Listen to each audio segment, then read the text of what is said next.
Assalamualaikum warahmatullahi wabarakatuh. Saya Saskia Aprilia Paramita dengan NIM O1A1201114 dari kelas C, Fakultas Farmasi, Universitas Halu Oleo. Saya akan menjelaskan pertama tentang istilah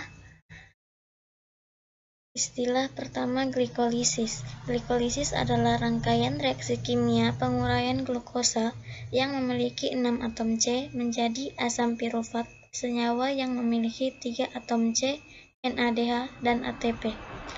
Kedua, glikogenolisis adalah suatu proses pemecahan glikogen yang terjadi melalui jalan yang berbeda, yang tergantung dari proses apa yang memengaruhinya.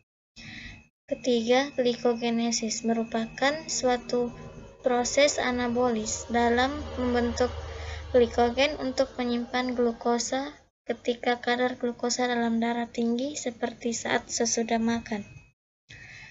Keempat, metabolisme. Metabolisme merupakan proses reaksi kimia yang terjadi dalam tingkatan organisme yang terkecil atau sampai ke level selular.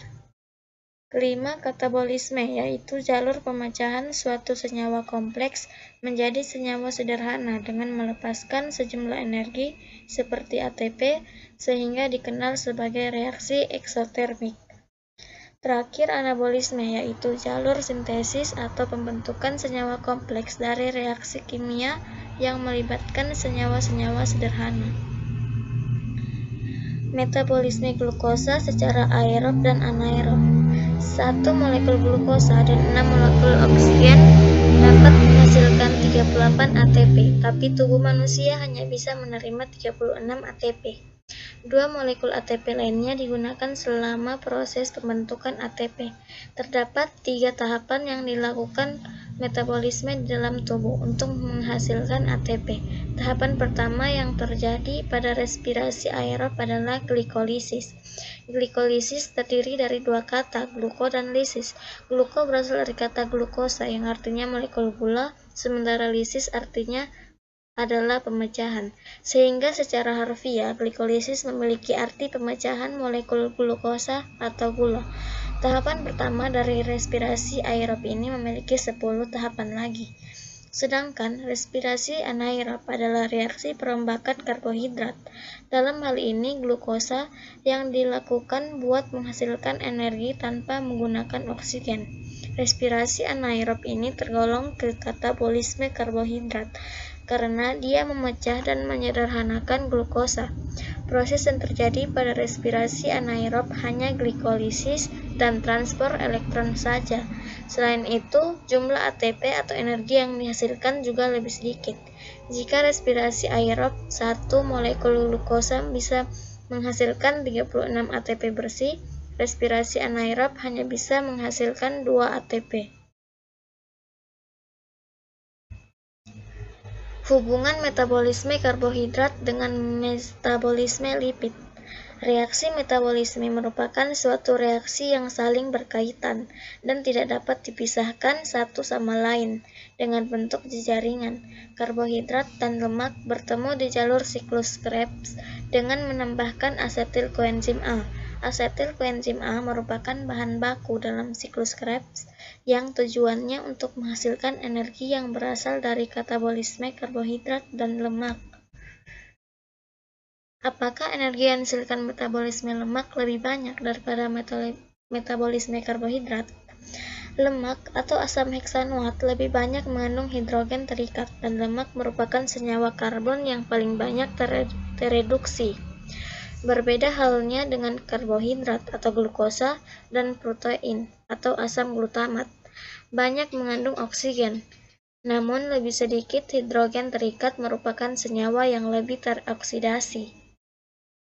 Simpanan energi paling banyak ada pada senyawa karbon yang tereduksi, dan jika ada pembakaran sempurna dapat membebaskan energi yang lebih banyak karena adanya pembebasan elektron yang lebih banyak.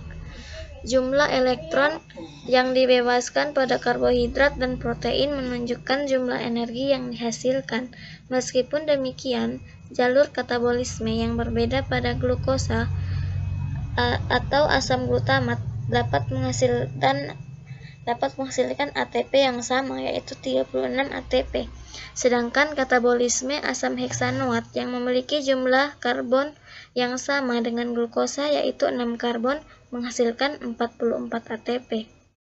Akibatnya, jumlah energi yang dihasilkan pada lemak lebih besar dibandingkan dengan jumlah energi yang dihasilkan pada karbohidrat dan protein. Selanjutnya, jumlah energi yang dihasilkan oleh protein setara dengan jumlah energi yang dihasilkan karbohidrat dalam berat yang sama. Diabetes mellitus. Diabetes mellitus atau disingkat DM adalah kelainan metabolisme karbohidrat di mana glukosa darah tidak dapat digunakan dengan baik sehingga menyebabkan keadaan hiperglikemia. Diabetes mellitus merupakan kelainan endokrin yang terbanyak dijumpai. Penderita diabetes mellitus mempunyai risiko untuk menderita komplikasi yang spesifik akibat perjalanan penyakit ini, yaitu retinopati, bisa menyebabkan kebutaan, gagal ginjal, neuropati, aterosklerosis, bisa menyebabkan stroke, gangren, dan penyakit arteria koronaria atau coronary artery disease.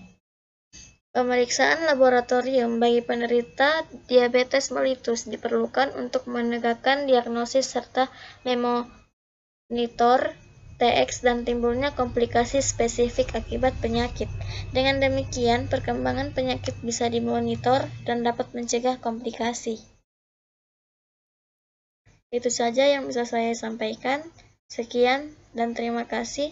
Wassalamualaikum warahmatullahi wabarakatuh.